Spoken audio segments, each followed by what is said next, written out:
Envisaging Glasgow Ambition in Geneva's Multilateral Processes, hosted by COP26 Geneva Cryosphere Hub. Today, we will be discussing how the outcomes of the 26th Conference of the Parties will feed the global agenda in Geneva and beyond. My name is Anna Skolobig, and I'm Senior Researcher at the University of Geneva.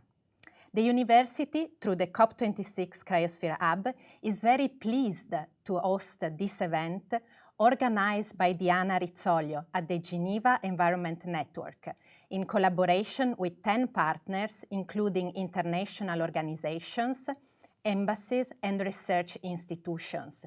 We thank all of them for their participation, and we are grateful for the support of the Swiss Federal Department of Foreign Affairs.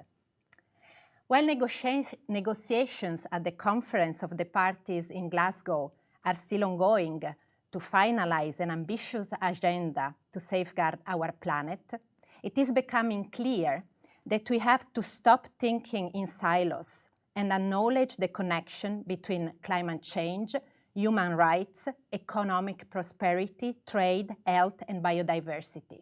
And this is what brings together all these partners that are joining us for this event. The importance of ensuring the integrity of all ecosystems, including the cryosphere, has been the core topic of the Geneva Cryosphere Hub. Linked to the Cryosphere Pavilion in Glasgow, the hub has showcased the work of researchers and practitioners from several universities and institutes, NGOs, international organizations, and public authorities. Focus has been on cryosphere processes, climate change adaptation, finance, loss and damage, climate scenarios and impacts, but also governance of polar region and indigenous people rights. In the past 12 days, the program has been designed working together with over 40 public and private organizations, and we have been welcoming 48 speakers, often in duplex with Glasgow. So in this way, the hub also aimed at fostering a constructive dialogue between scientists, policy makers, international organizations, and civil society to support climate ambition. Today, our closure event, we are really looking forward to hear from our esteemed speakers if and how ambition has been enhanced in Glasgow, if and how expectations have been met, and how COP26 outcomes will feed the global agenda in Geneva. Let me now welcome warmly our virtual audience, but also give the floor to the moderator of this event, Mr. Bruno Pozzi, who is the director of the Europe Office of the United Nations Environment Programme. He brings 20 years of experience in high-level diplomacy and politics across 3 different continents and in various political and economic roles. Bruno, thank you for joining us, and I give you the floor. Thanks a lot, Anna, and really thanks to all panelists who are coming now.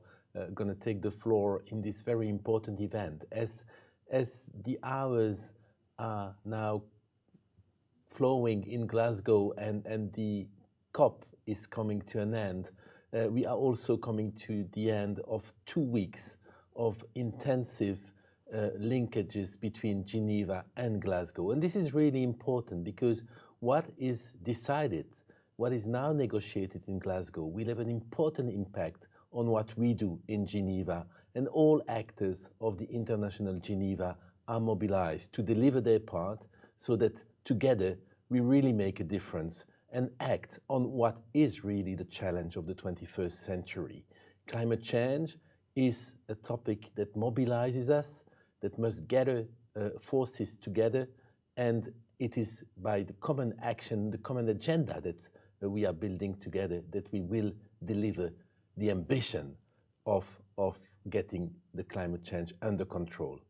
This is a very political moment, and therefore we will hear from Ambassador Caroline Owen of the United Kingdom about the importance of that political event before going into what on the substance is important to act as we tackle this crisis in all its dimensions. So Ambassador, over to you. Fantastic. Thank you very much. And it's a great pleasure to be joining this event virtually. I guess that's in keeping with our climate ambitions. I also have a rather noisy, exhausted Labrador dog at my feet. So if you hear some heavy breathing during this, it's not me, it is my dog. Anyway, first of all, I wanted to offer congratulations to the Swiss Ministry of Foreign Affairs and indeed the University of Geneva for all the efforts you've made on this Cryosphere hub this week, the last couple of weeks, and the Cryosphere Pavilion that's been going on in Glasgow. I think it's been a fantastic initiative and very important because, as we all know, looking at what is happening with glaciers gives us a very visible image of the dangers of climate change, doesn't it? And I think, as one of your speakers, Markus Stoffel, said earlier this week, they really can serve as the ambassadors in a rather negative way of the dangers of climate change, and they show us what could be the implications further down the line for water security, food security, and actually, quite surprisingly, for energy security in some ways as well. So we're very pleased that there's been an awful lot going on in Glasgow over the last couple of weeks. It was great to have Swiss President Parmelin there last week, and very good to have Finance Minister Uli Maurer, who was also doing a lot to push forward on some of these key financial challenges that we face, including through regulation, through the International Standards Sustainability Board, this new ISSB, which we've decided as a result of Glasgow to set up. And of course, at the moment, Federal Councillor Sommaruga is there in Glasgow helping with the final negotiations. These will be aiming at very, very ambitious outcomes. I know there's been a lot of controversy, very predictably, over the last few weeks and months about what are we going to achieve in Glasgow, what is the action, and I think our objective as the UK host of the summit has been to make sure that on the 4 key areas we're looking at: adaptation, mitigation, collaboration, and finance, we are trying to get outcomes that are really ambitious. And that means they will be quite uncomfortable for many of the negotiators. But I think that is a good thing because we have to aim high. One of the things I've been taking away from Glasgow has been this kind of sense that we do now seem to be getting quite a good combination of fear on the one hand and hope on the other hand. I think we do need to have the fear factor, don't we? We do need to be very, very much more aware of the dangers of climate change. I think that has been a successful outcome, actually, getting it much more into the broad public perception. And the other really key thing to come out of Glasgow, I think, has been much more engagement of business and innovation and finance alongside the actions that governments intend to take. So as I look forward, I do think the role of the private sector working together with government is going to be absolutely key. And I guess as we're hosting this in Switzerland, just a couple of things to say about the UK and Switzerland working on this agenda. I mean, we work very closely together on the negotiations, on the policy, on the regulation, but we're also well placed, I think, to do more on business, innovation, startup companies. We want to work more on the financial agenda as well. In fact, currently, the finance ministries of the UK and Switzerland are both negotiating to come to an arrangement where we can recognise the regulatory environment, including for sustainable finance, in each of our countries. And finally, science is absolutely crucial. We've both got really leading universities. We want to work with universities all around the world. I'm sure we will hear a lot from climate scientists this week. But the role of science, not only in the cryosphere, but in working with governments and business to deliver action, is going to be absolutely key. So it's a really important part of what we're doing at the embassy. If you're not already working with us, and with our colleagues at our mission in Geneva, please do link in, because over the coming months and the next year, it's going to be one of the top things that we are doing. And we really look forward to engaging with all of you on that. So thank you very much for involving me today. Good luck with your conference. Thanks a lot, Ambassador, and really thanks a lot for setting the scene again and underlining the challenges that we are facing as we hopefully get this COP26 to a successful outcome and an ambitious outcome. Now, Ambassador, you've mentioned the science and the role of science, and it is true that the science must guide us, and the science is clear. The crises are interrelated, and one challenge is to actually, in Geneva, push these interlinkages and use the power of International Geneva to make these linkages. One clear linkage to the climate crisis is the impact on nature, but also what nature can bring to help us face the crisis. And to present this aspect, I would like to call on our colleague Sonia Peña, who is Director, International Policy Center of IUCN in Gland, just next to Geneva. And Sonia, if you could give us a few words on these links between the climate crisis and the biodiversity crisis. Over to you. Absolutely. Thank you first for inviting IUCN to take part in this important event. I'm going to use my 5 minutes or so in the following way. So first, going through a few key facts for us to bear in mind. Second, some considerations from Glasgow that we can bring and reflect upon as we continue negotiations towards the adoption of a post-2020 global biodiversity framework. And that will have a stopover here in Geneva in January next year. And then third, just conclude with some key takeaways. Some of these things I think will follow nicely on the words of the ambassador just now. So first, the facts. Although nature underpins the world economy, supporting around 55% of global GDP, and human development depends on a healthy nature, nature is actually declining at the fastest rate in human history at the moment. So basically, one can say the reason for this is our economic systems fail to recognize the dependence on nature and the value of nature. The second fact is that climate and biodiversity emergencies are upon us today. We cannot deny it. These are not two separate crises, but deeply interlinked manifestations of the same crisis. On the one hand side, climate change is the driver of the loss of biodiversity, and at the same time, by depleting nature, the impacts of climate change become increasingly more severe.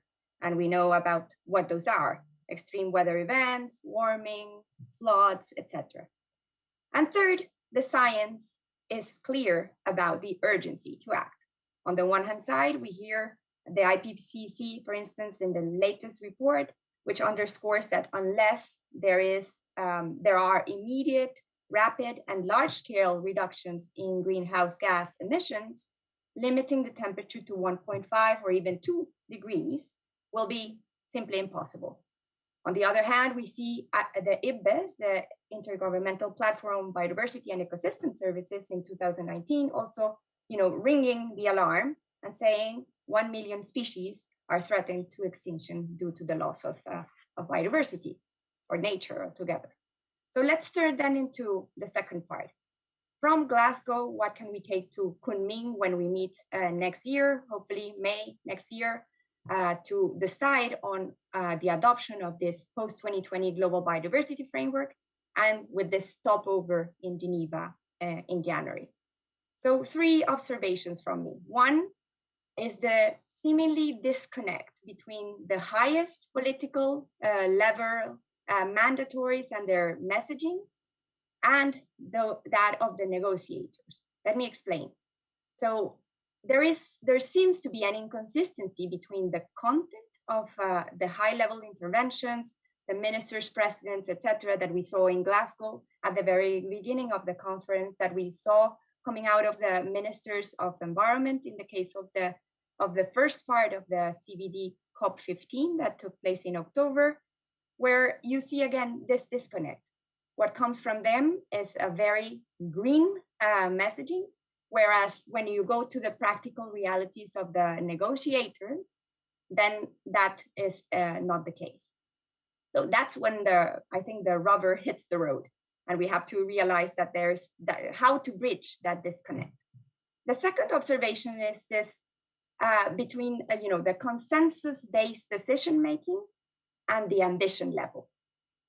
So consensus meaning here that there is no objection to a decision being taken. So while one can be proud of that system of the international environmental governance system, whereas politically no one is left behind with the consensus building, that system tends to produce outcomes that represent, generally speaking, the lowest common denominator. So that is far from the actual level of ambition that we need to see in concrete terms. And the third observation is that, and it's a good one, the nature agenda is sinking in and getting infused much more widely in the climate sphere and everywhere else. But conservation alone won't do the trick.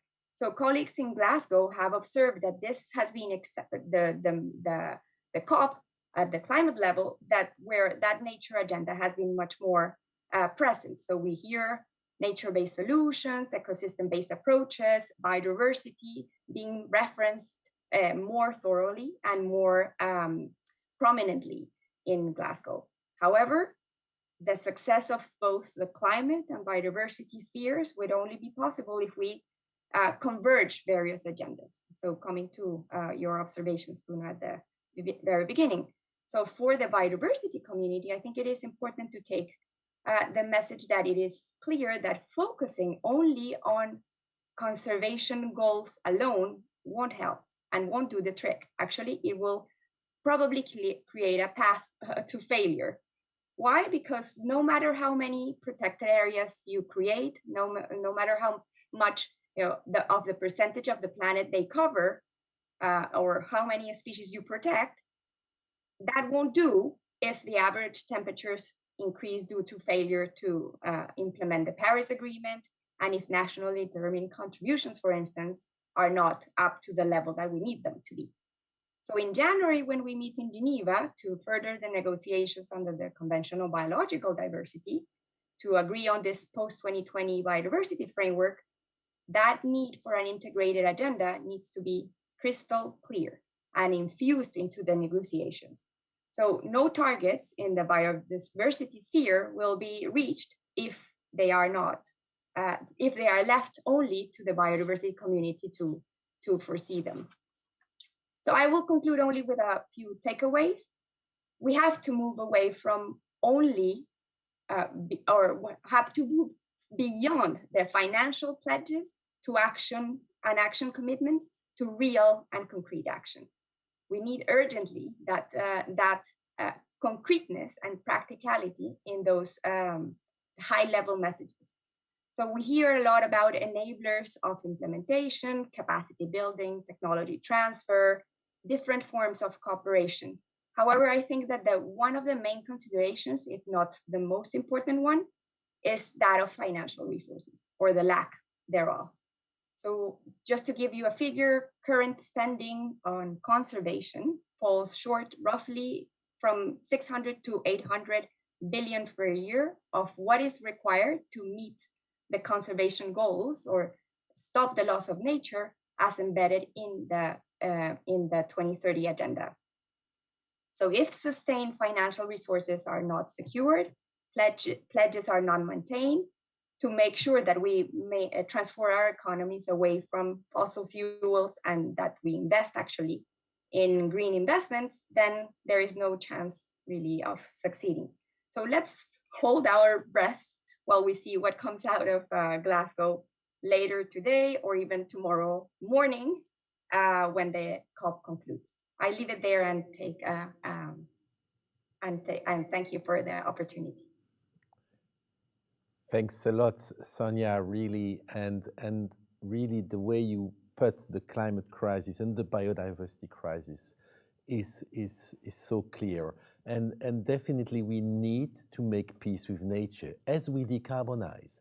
The money that we will take out of the fossil fuel subsidies could be transferred to support nature action and really transform our world. And the moment is now. We've got 8 years left really to take action. That's what the emission gap report published by UNEP underlined prior to COP. And we need action because the effects of climate change are there already. It's not a future crisis, it is a now crisis. And to speak about this, I'm really happy to welcome Samuel Lanwi, who is the Deputy Permanent Representative of the Marshall Islands, which the Republic of the Marshall Islands is at the forefront of those countries that are facing climate change, understanding it from the real reality of seeing the sea rising on a very concrete way. And Samuel, climate action is probably a human right. And we've seen in Geneva recently a number of resolutions, including in the Human Rights Council, defining the right to a healthy environment. What is your position on this, and what can Geneva do to support climate action and human rights together? Over to you. Thank you, Bruno, and excellencies, ladies and gentlemen, Yapo, as we say in our language. It is certainly an honor to be with you all today. At the outset, I would like to recognize and express our gratitude to the Swiss Federal Department of Foreign Affairs, the Geneva Cryosphere Hub, and the University of Geneva for coordinating and organizing this event, giving us an opportunity to share our message, as you just said.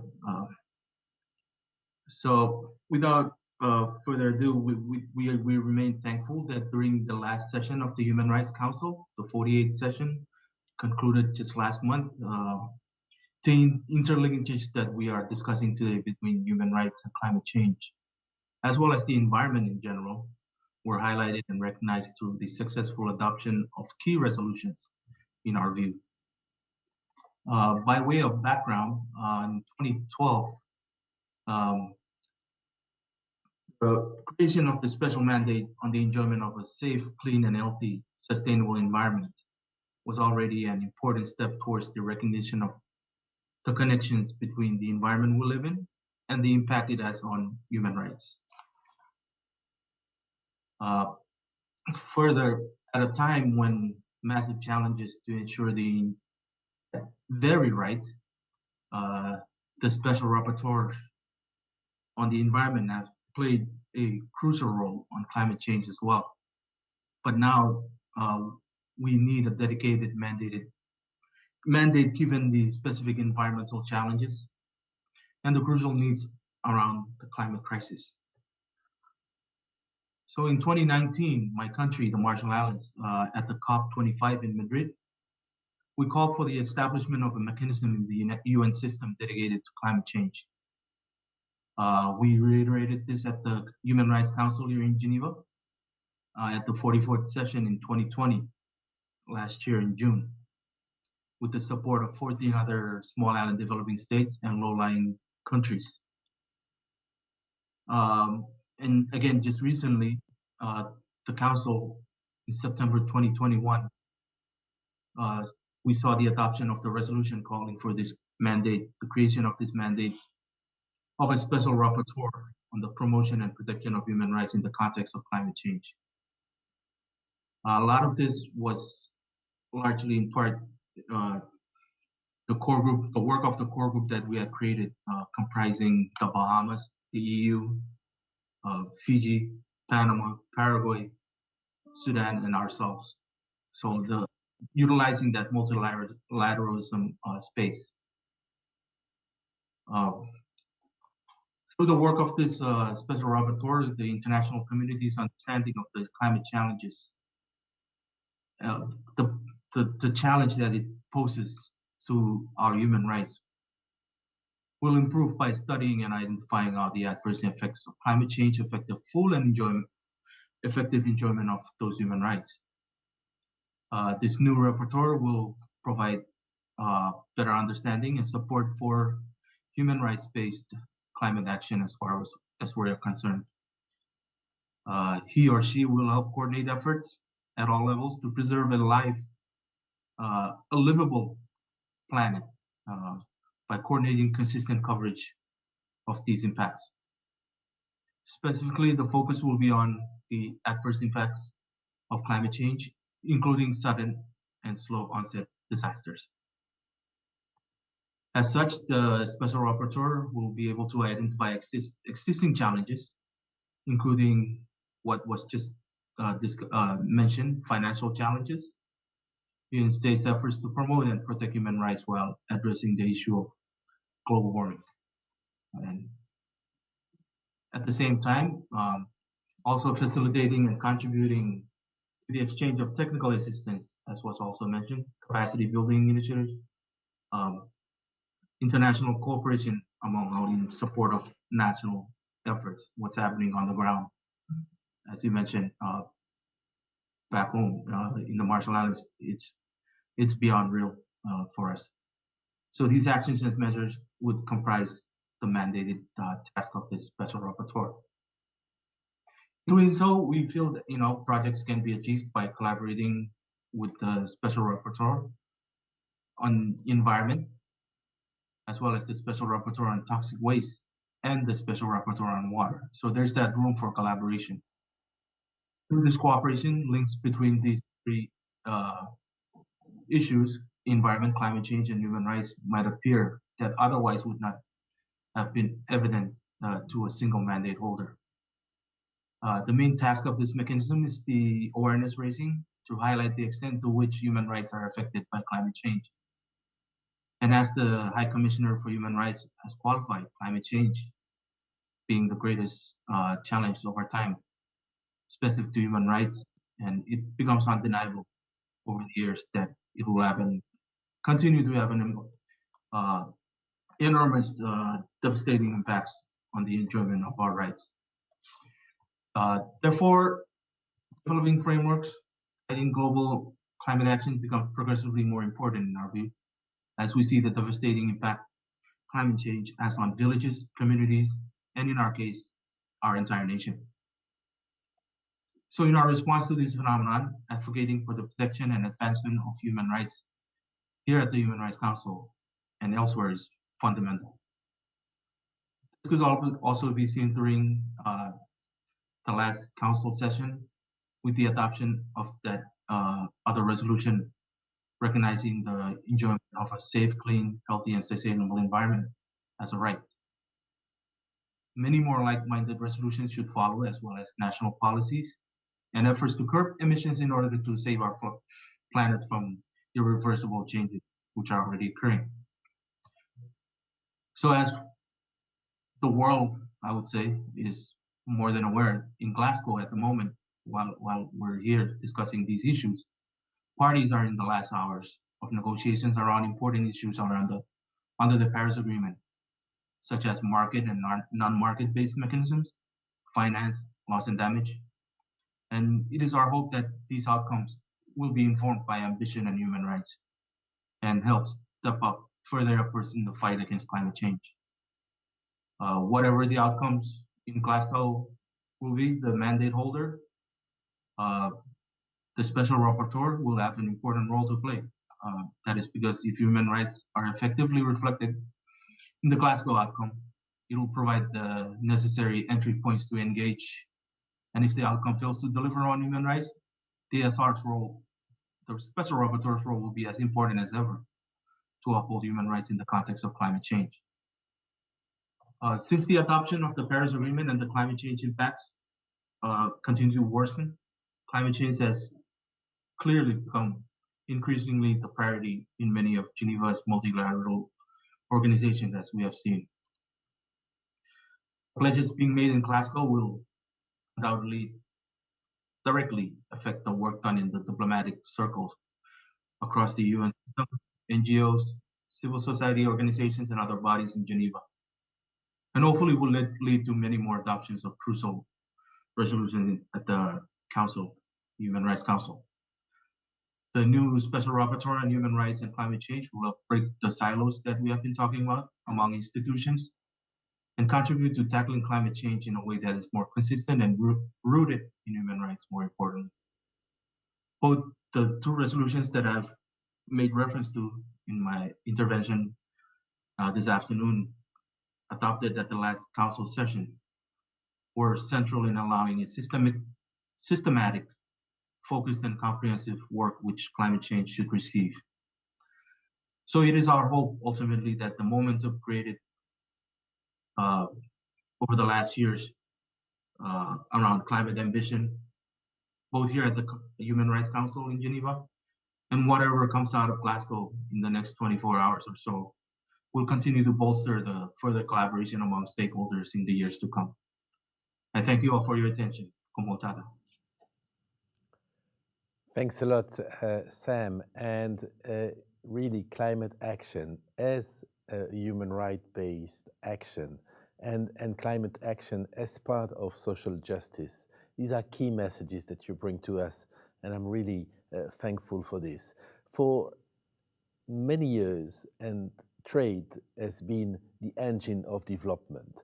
But as we move into climate action and as we look at the impact of trade on the climate change, there is a need to look at what we need to take as action to fight climate change and how we do trade cooperation.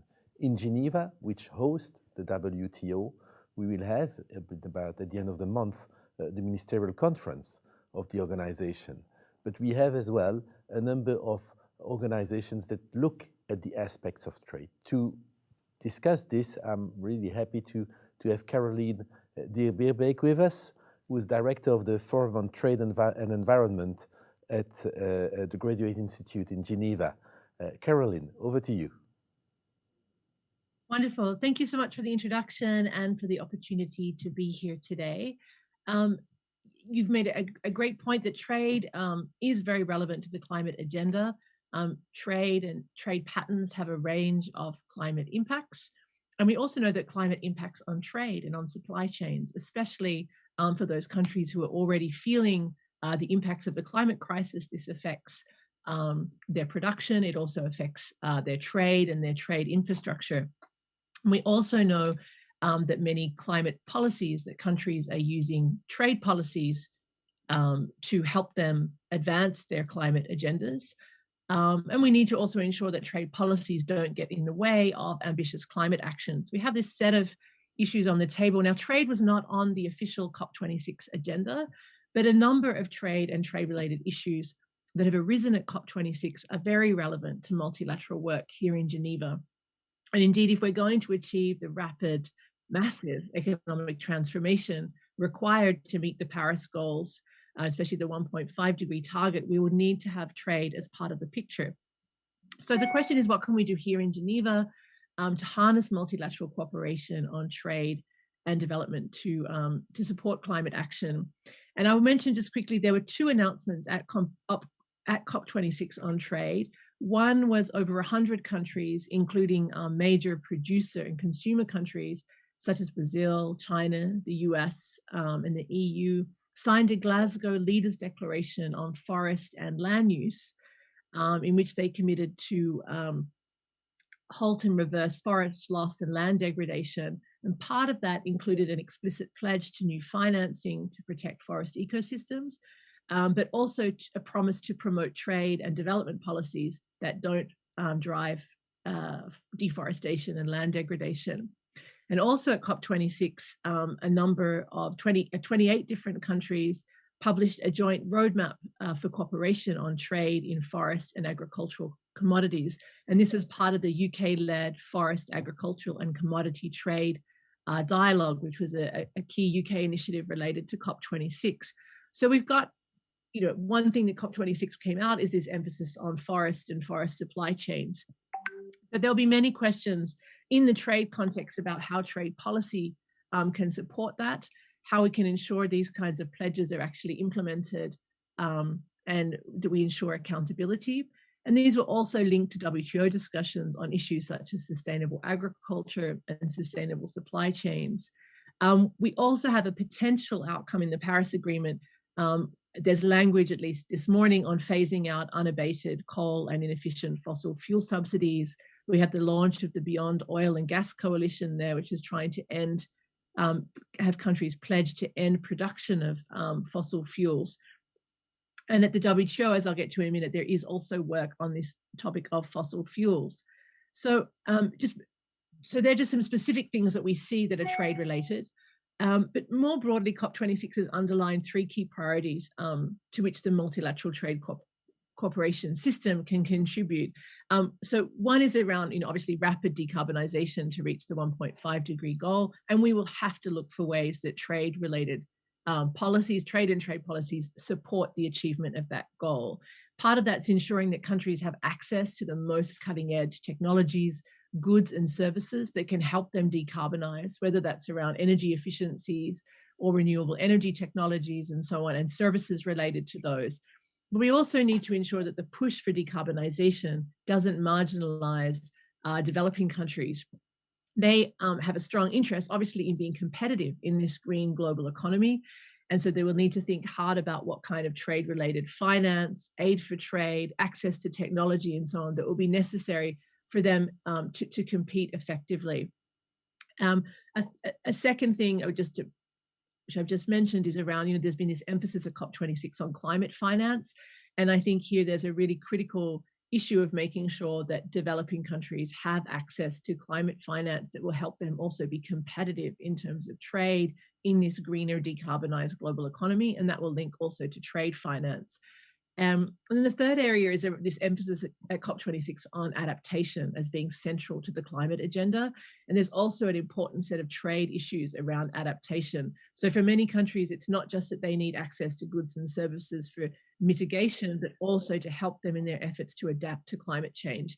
And many of them, as I mentioned right at the beginning, suffer terribly because of the trade impacts of climate already. So this adaptation issue is central to them.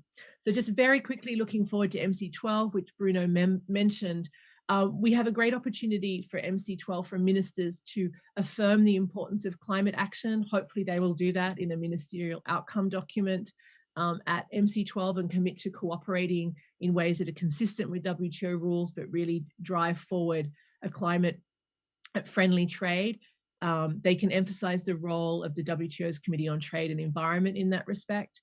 And Dr. Ngozi, the Director General, has highlighted the importance of the WTO being engaged in this process and working out how it can help. We have 56 WTO members who are committed to having a ministerial statement on environmental sustainability and trade. That will include, there may be more members, hopefully many more members will sign up before MC12, but this is really a landmark opportunity to catalyze dialogue, information exchange, and focus on problem solving at the WTO on how the trading system can better support climate action. So that TESTI statement will really trigger a process of follow-up work in the WTO on that. And we also have 38 WTO members at minimum who will issue a ministerial statement on fossil fuel subsidy reform at MC12, and looking for to advance discussion on how they can achieve ambitious and effective disciplines on inefficient fossil fuel subsidies at the WTO, focusing on transparency and reporting of fossil fuel subsidies. And just to close, the last two remarks, it's not only the WTO in the trade scene in Geneva, and I think it's really important that UNCTAD has a critical role to play. And at their recent conference, their Bridgetown Declaration, or Bridgetown Covenant, highlighted the importance of environmental crises as a key trade and development issue for developing countries, and the need for there to be a focus on how to support the competitiveness of developing countries in a greener economy, particularly those that are most vulnerable, and also to build resilience of their trade. The ITC is doing fantastic work to help countries, developing countries, be green to compete, recognizing that there will be this push to greater sustainability and helping to equip developing country MSMEs in particular to contribute to climate action and to be able to compete and adapt also to climate impacts. And then, of course, we have UNEP, which has a great role to play in bringing environment and climate ministries into this trade discussion.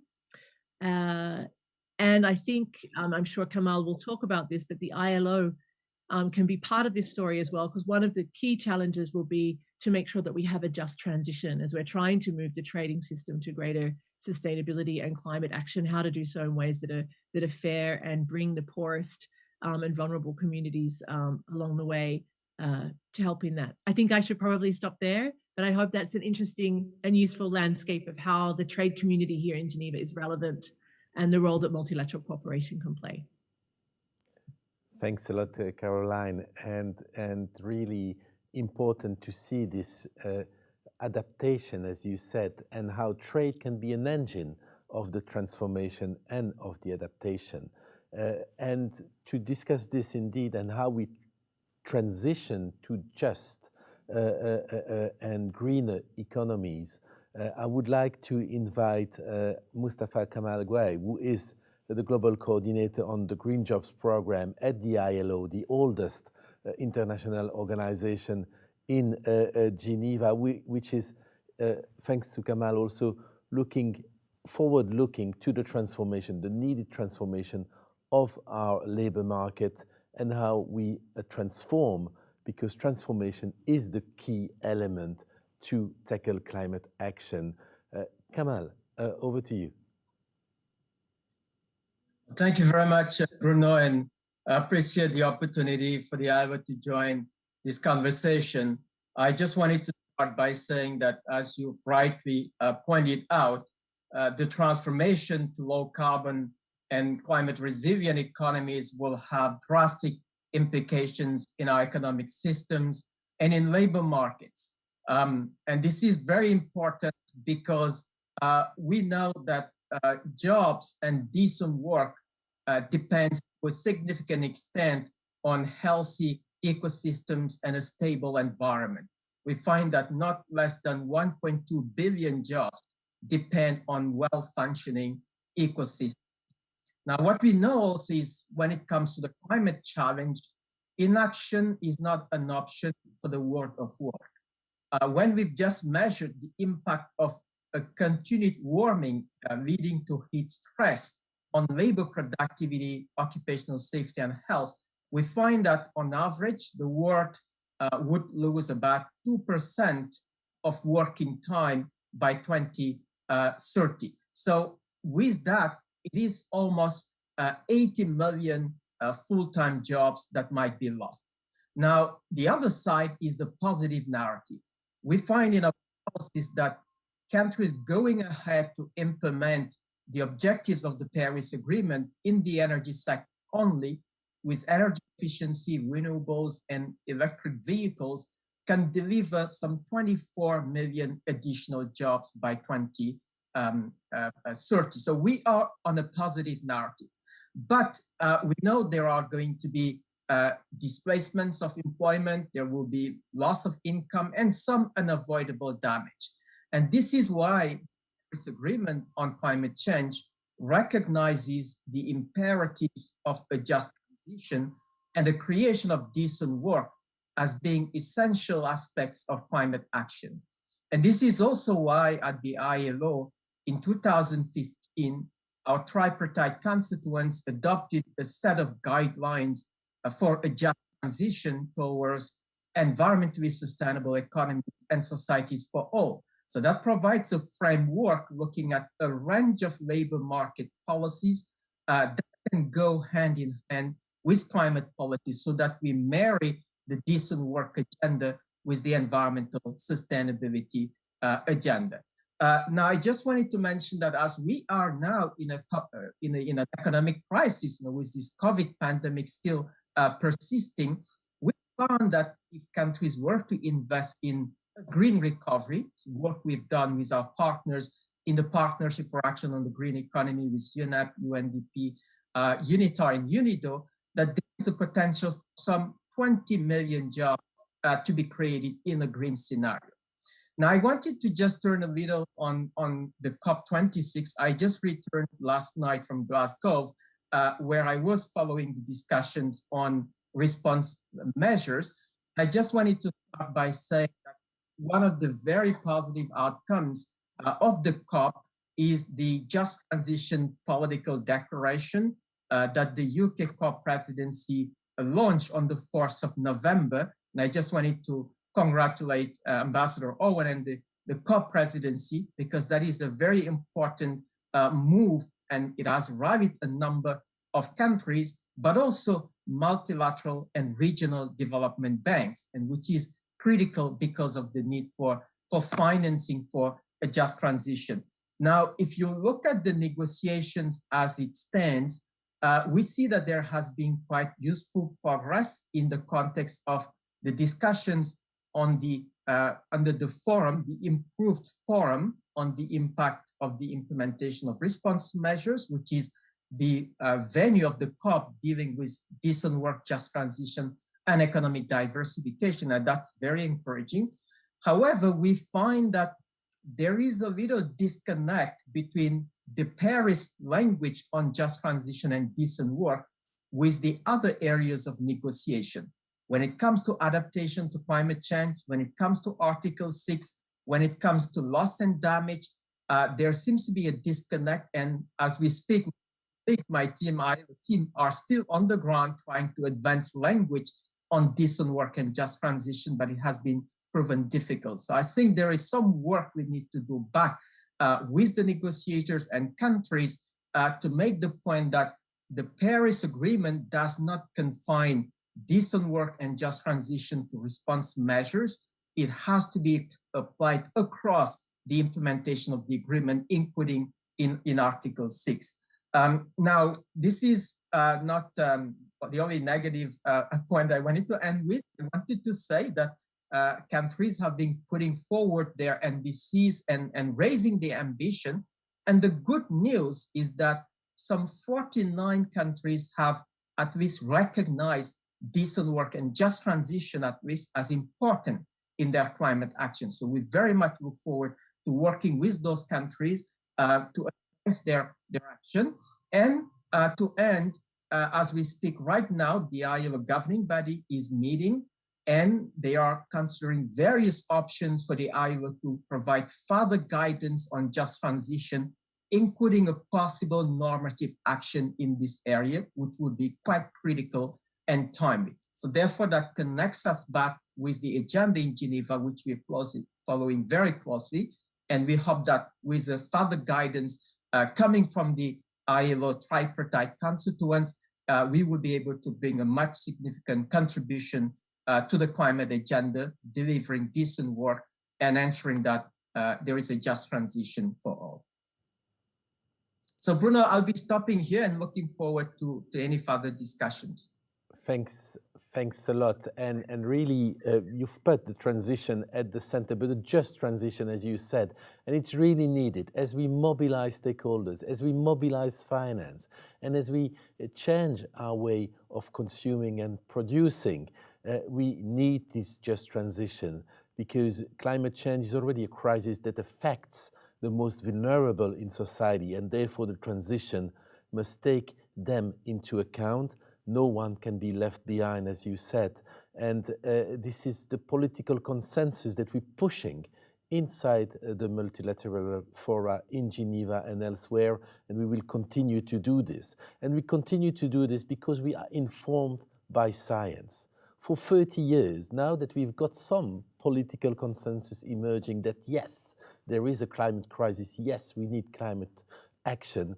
In fact, for 30 years, at least 30 years, science has been very clear on the risks of climate change and what it means. And science as the underlying factor of decision-making is extremely important to maintain and to push forward as we move into this transition. To discuss this point, I'm pleased to welcome Sonia Seneviratne, who is working at the Department of Environmental Systems Science in Zurich, but is also an IPCC-led author. Sonia, over to you. Yeah, thanks, Bruno, for the kind introduction, and thanks to the organizers for the invitation. It's a great pleasure to speak today. So about how we can support science-based decision-making through climate science. I would say it's still too early to take stock of the outcome of the COP26 for climate mitigation. But from the side of climate science, we should say that climate scientists are extremely concerned. As you have said, we clearly have a climate crisis. We know that limiting global warming to 1.5 degrees would avoid numerous impacts, also including irreversible impacts. But at the moment, we are not on course to limit global warming to 1.5 degrees. So I would say promises, if not accompanied by action, will not help us. So it's of course good to have long-term ambitions, for instance, for 2050, but it's also essential to have decreases in emissions in the coming years, so in the coming 4 to 5 years, because if we are looking at the remaining CO2 budgets, basically we have almost nothing left if we want really to achieve this aim. I want to mention that it was an open letter that was released by climate scientists yesterday. It was signed by more than 200 climate scientists, including several scientists who were involved in the IPCC process, for instance, Suzanne Solomon, Thomas Stocker, and Valérie Masson-Delmotte, so in several cycles of IPCC. And this letter emphasized again that we have a climate emergency, we need to act, and that climate science needs to be taken as a basis for decision making. I'm just going to cite a few points from this letter. First, it starts by saying that we climate scientists stress that immediate, strong, rapid, sustained, and large-scale actions are necessary to hold global warming to well below 2 degrees and to pursue efforts to limit it to 1.5 degrees, and thereby to limit future risk and needs for adaptation over the next decades to century. The letter also mentions the remaining CO2 budgets, which are compatible with the stabilization of global warming at 1.5 degrees, mentioning that they are rapidly shrinking, and that we, for this reason, really need to have very immediate reduction of emissions. The remaining budgets correspond at the current level of emissions to about 6 to 12 years of emissions. So they would be exhausted in about 2027 to 2033. This shows that we don't have a lot of time really to take really strong decisions. We need reduction of emissions now. So in my opinion, from the statements that have come out from the COP, as mentioned, we don't know yet what will be the final decisions, but I would say some points that, in my opinion, are really important if we want to, be able to achieve this aim of limiting global warming to 1.5 degrees and having credible, promises and engagement in this direction. The first point would be to have a yearly stocktake and update of the nationally determined contributions, because as mentioned, we need to reduce emissions every year now. Having a 5-year cycle would be too short. So I think if we are serious about the goal of limiting global warming to 1.5 degrees, we need this review with very quick updates, again, a yearly timescale. Another point that has come out in the news was also whether fossil fuels would be mentioned. It's obvious that we need to have an explicit mention of the need to phase out fossil fuels. Fossil fuels is the main source of CO2 emissions. There is no question about this. So a net zero CO2 world can only be a world in which no more fossil fuels are being used. And that's why we need to have this aim being stated in the decision making if we want to be consistent with the goal of limiting global warming very quickly to 1.5 if possible. I should also say that if we want to avoid numerous impacts, it will be important to set as aim 1.5 degrees with no or limited overshoots, and not 1.5 degrees by 2100. For instance, the 1.5 degree report from IPCC clearly highlighted the scenarios with only limited overshoots or no overshoot, or at most 0.1 degree of overshoots or 1.6 degree as being consistent with this aim. So the main point for this is, for instance, associated to impact on biodiversity. With higher levels of global warming, we know that we have more species extinction, and some of these impacts obviously are irreversible. So if we go, for instance, to 2 degrees and have species becoming extinct, we cannot go back, and it doesn't help us if we go back to 1.5 degrees after that. So again, I think it's obvious that science should be a central part of decision making. I hope here at the COP that will be maybe the first time that there is more integration of science compared to the last few years. But as mentioned, I think there is also a mechanism that could be put in place, for instance, with a yearly stocktake, because IPCC cycles are too slow. Typically, they take about 7 to 8 years we need a cycle that is quicker, where we really have input from science, very often basically in parallel to the organization of the COP.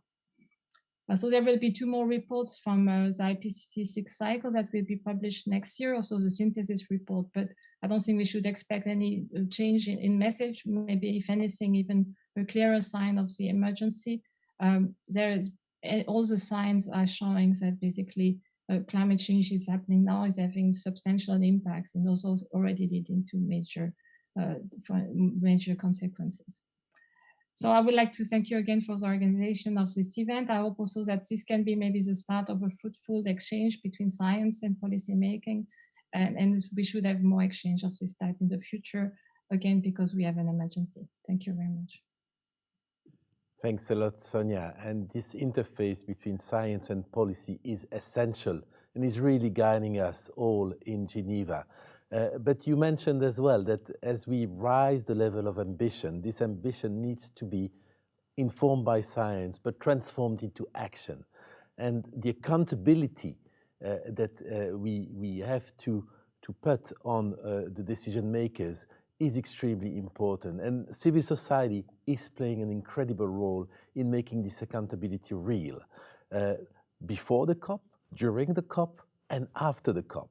And to discuss this, I've got the pleasure to welcome Budi Chajano, who is the Asia Pacific Program Coordinator at Franciscans International, representing in Geneva civil society organizations that are looking at climate change. Budi, over to you. What will civil society say? Thank you very much, Bruno. Excellencies and distinguished participants, first of all, I would like to thank the Geneva Cryosphere Hub, Swiss federal government, as well as the University of Geneva for inviting me on behalf of Franciscan International to share our views in this very timely discussion as COP26 is now concluding its negotiation. Allow me to quote the statement of Madame Michelle Bachelet, the UN High Commissioner for Human Rights, who delivered message at the margin of COP26. She said that pollution, climate change, and the biodiversity loss are the greatest threat to human rights of our era. In the last few years, we in the Franciscan International, we've been in contact with our network who've been directly affected by climate change. In Solomon Islands, they are experiencing the raising of sea level, which caused the disappearance of some of their islands, and then incidents of floods, their struggle with poverty, and the fact that there are ongoing activities of logging by foreign and national companies also make the situations much more complicated. In Central America, the Franciscan Network expressed their concerns that the climate change has contributed to the internal and cross-border migrations. In Madagascar, we were alerted on the increasing numbers of famines, in particular in the southern part of the country, due to the change of weather patterns. We've been asked by our partners to address their concerns that I just mentioned through various UN multilateral processes, including COP26, Human Rights Councils, so that by the end of the day, they would like to see the improvements of their life. In responding to this discussion, and also in keeping in mind the request from our constituencies, I would like to share some views on the questions.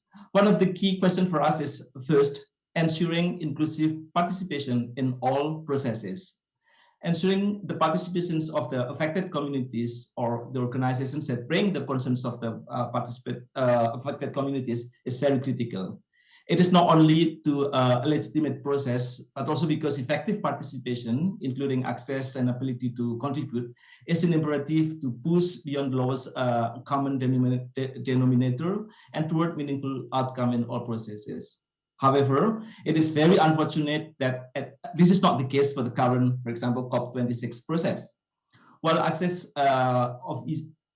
access issues are common at COP in general, this COP has seen an unprecedented level of restrictions, both to access, but also to the ability to intervene in the negotiating and access to press conference facilities. COVID cannot justify these restrictions. The COP presidency and the UNFCCC Secretariat had the time to come up with relevant protocols and several of these issues, such as lack of speaking opportunities, but nothing have been done with to address this issue.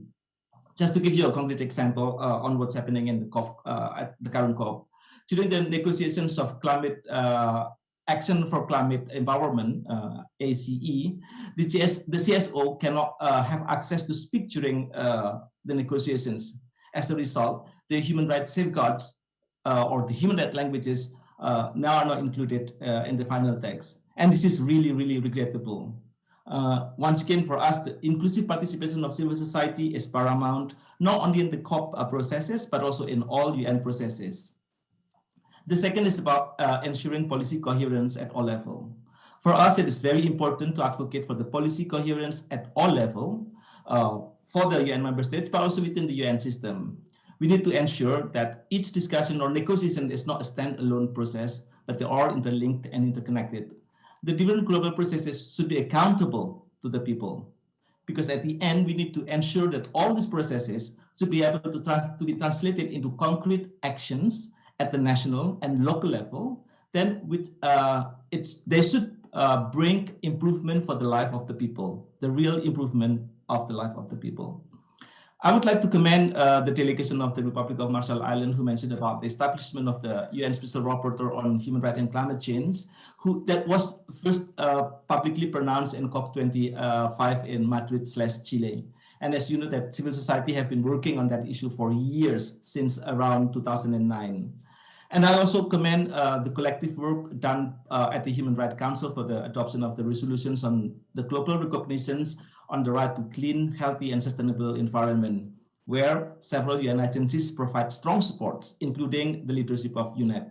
These are the examples of possible of having a coherence, policy coherence at the COP, at the Human Rights Council, recognition of global the right to a healthy environment, as well as trying to bridge between human rights and climate change.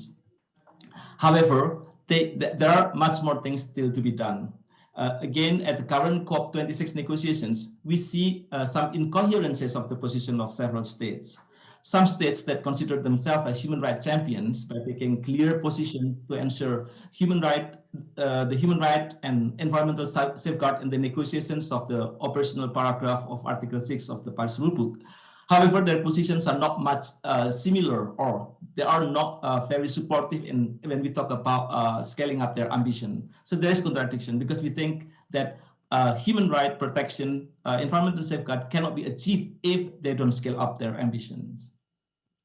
And then the third is very important for us is the need to avoid undermining human rights and environmental integrity in all processes. As mentioned by the previous speakers, we are not still sure what can be achieved at the current negotiations, in particular for the rules under Article 6 of the Paris Agreement. But for us, the civil society, the message is very clear on this negotiation under Article 6.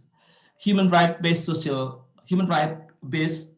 and environmental safeguard to prevent harm from being occurring. There's the need of meaningful participations and consultations with the local right holders, ensuring the respect for indigenous people rights to free, prior, and informed consents. There's a need to have independent grievance mechanism that is available to community if harms occur. There should be any double counting. There shouldn't be any carryover of the past CDM credits. That there should be meaningful contributions to the overall mitigation global emissions, or OMGE. The right-based and inclusive climate action is a better action. Last but not least, where we need to really put people and environment at the center of our concerns, of our negotiations. For us, we need to emphasize again and again that it is very important that people in environment to be centered in all negotiations and discussion, be it in Geneva, Glasgow, Nairobi, or New York. Keeping the target of below 1.5 degree, it's about people. It's about people that are impacted by climate crisis. And failing in achieving the robust result means failing to the people around the world, including in Switzerland. So Paris Agreement can be achieved if all those requirements are put forward and being discussed. Otherwise, if the agreement in Glasgow is not robust, is not strong enough, and then it might create further violations, and we might fail the people. And this is unacceptable. I thank you.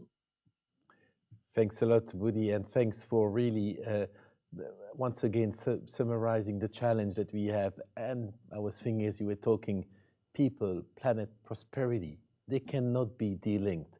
And this is what we need as outcome from the COP26, an outcome that will be just and that will ensure that we can live on a planet, prosperous planet, that allows all people to enjoy life that they deserve, because as human beings, we have taken the action and we have taken the responsibility to transform, to face this crisis, existential crisis of climate change.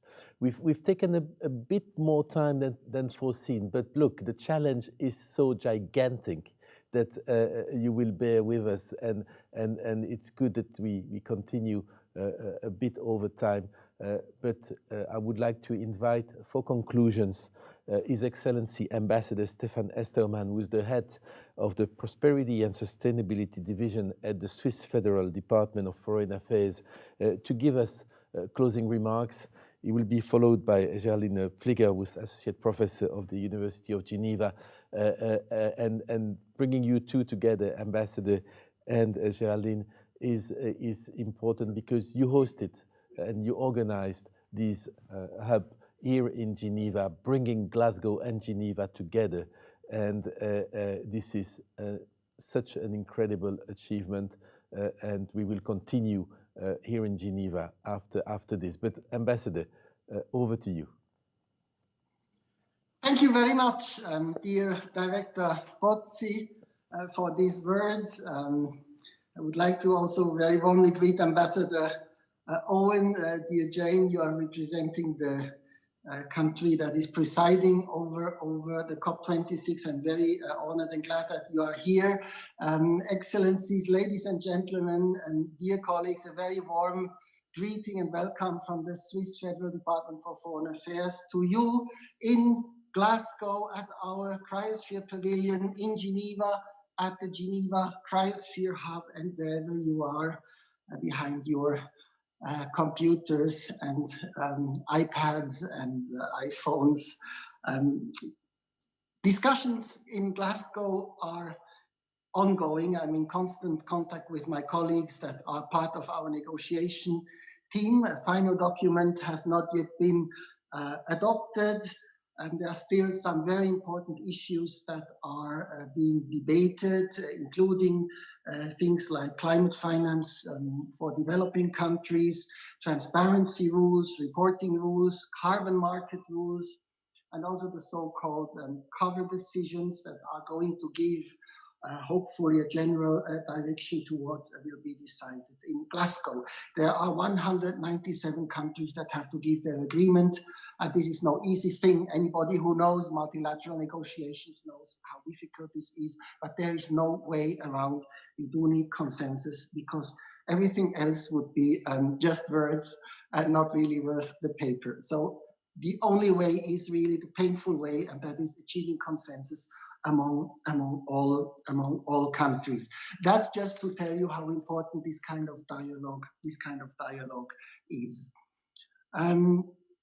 Our motto at the Geneva Cryosphere Hub is from climate science to ambition. The importance of science has been highlighted by many of the speakers, and I have been particularly impressed by what the researcher from ETH Zurich has been telling us, Ms. Sonja Seneviratne.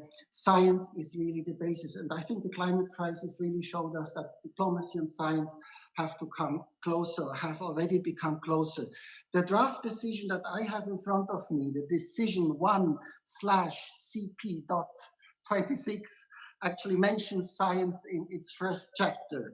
And the first operational paragraph now reads, recognizes the importance of the best available science for effective climate action and policy making. So that is number one of the Glasgow document as it stands now. So I'm really proud that we could bring scientists together here, also at our Cryosphere Pavilion in Glasgow and at the hub that we did together with the University of Geneva. The aim of our Cryosphere Pavilion is to build a bridge between Glasgow and Geneva. Geneva is the operational hub of the international community. Geneva is where decisions are implemented, where hard work is being done. And we have the UNEP office in Geneva that takes a great responsibility. We have the World Meteorological Organization that is a key actor. And of course, we have IPCC that also has its seat in Geneva. We really do hope that the torch, that the spirit of Glasgow will be carried over to Geneva, and that the follow-up will be done in Geneva to put into action what has been decided on a multilateral level. Of course, the individual countries will have to take their responsibility. The Cryosphere Pavilion in Glasgow has been a long cherished project of ours. You know perhaps that Switzerland is an observer country to the Arctic Council. Why are we an observer country? Because we feel a great bond between the high altitude regions in the Swiss Alps with the polar regions. The challenges are very similar. The glaciers are retreating. We have the permafrost that is getting wobbly. We have rockfall. We have incidences on the livelihood of people living both in the high altitude regions in the Alps and in the polar regions. So we wanted to create this bridge, the same bridge that we wanted to establish, also with our Cryosphere Pavilion and the international Geneva. So it is now my pleasure to really very warmly thank once again the United Kingdom for having organized the COP26. This is a monumental task to do this. And from all I have heard from my colleagues, the spirit was good, the organization was sensational, and now let's just hope for an outcome which we will remember for the years to come. I would also like to thank the Nordic Council of Ministers, partner of our Cryosphere Pavilion in Glasgow, and very warm thanks also to the International Cryosphere Climate Initiative, a US-based NGO, and its director Pam Pearson, who actually realized this pavilion together with us. Huge thanks to the University of Geneva, especially Professor Geraldine Flieger, excuse me, and her team who organized the Geneva hub in record time. I had the privilege to be there myself, and it's really fantastic work you did at Unimai. It's really impressive. I would also like to thank all my colleagues, in particular also those from the United Nations Division, for joining our efforts, for supporting us to make this very, very nice experience possible. With this, back to you, Director Pozzi. And we all indeed eagerly wait for the results of COP26. And whatever the end result is, we know that it will come to Geneva, and the commitment that we have is that we will deliver. Now, there was no better place to have a science-based discussion than the university, and I would like to give the floor to Geraldine Flieger for her concluding remarks. Yes, thank you. Thank you for this very nice and open event on leveraging Glasgow's ambition. I really loved hearing international organizations, NGOs, scientists, the two ambassadors, Owen and Esterman, that I really want to thank today, the representative from the Marshall Islands as well. And thanks for your brilliant moderation, Director Pozzi from UNEP. Maybe as I'm still in Glasgow, very close to the Swiss delegation and being part of this, I would like to maybe to underline 4 or 5 points that was said during that are really in coherence with the final discussion on the cover decision. First, as the Ambassador Esterman just said, the role of science is and urgence is very clear in the latest version of the decision. I hope that it will remain like that. Scientists are really concerned by and really warning, and I think that the wording of the decision is strong, and it says that science has a major role to play. The second thing is it was said very well by Sonia Peña from IUCN, is that nature, biodiversity, but also cryosphere, in fact, is now present in the decision, being concerned on the impacts of climate change on those on biodiversity, cryosphere, ocean, and so on. The third point is that's clear and that's true, and I agree and I understand that there was not all the full support expecting by the developing countries. It might be I mean a lack. There is a lack of finance, maybe a lack of inputs in terms of capacity building. But anyway, the issue of just transition and human rights made progress, and it's still an ongoing fight, I think, for the next steps. And now to finish with this, the issue of ambition, the issue of mitigation, as Sonia Seneviratne clearly said it.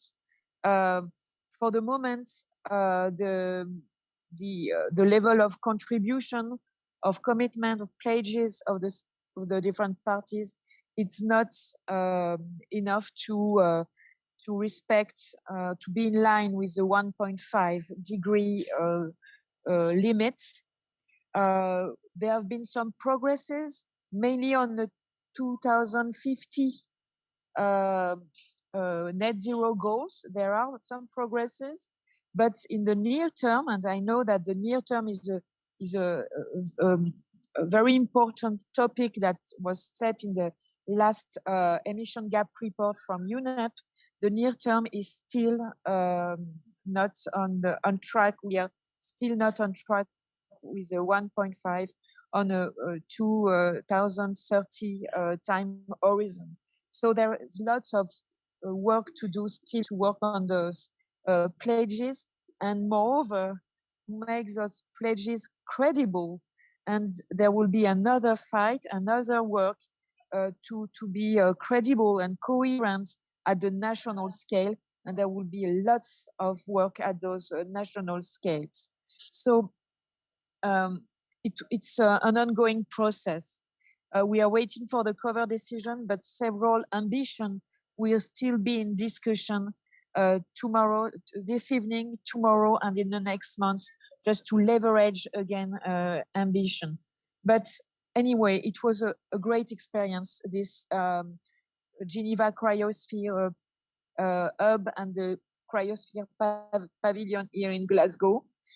And I really want to thank the Swiss Confederation for its support and for making it possible with all of us. I would like to thank all the brilliant scientists for all their work and contribution from Switzerland and abroad, for creating as well this very important platform with International Geneva, international organizations. We had the chance to greet the President Parmelin, the Federal Chancellor Simonetta Sommaruga, several ambassadors, and it was very important for us to create this platform and this interface.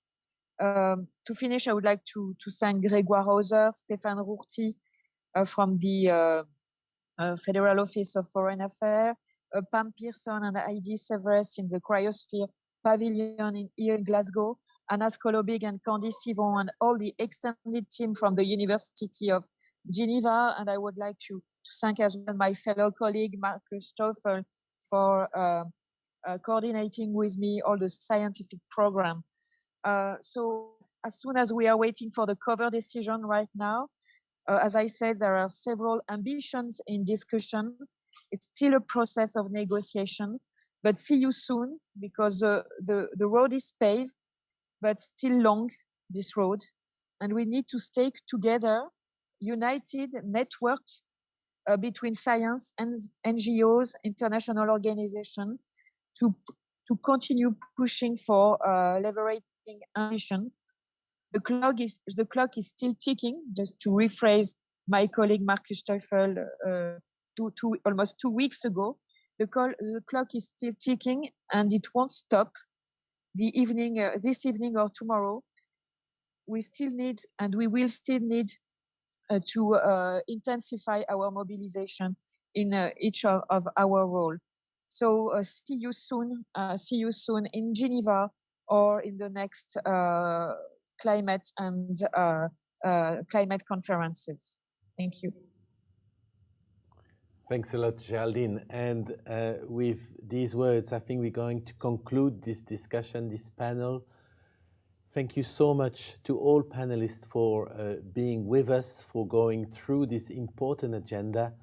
Thanks for those who followed online, and I hope that you were with us as enthused as we are to contribute to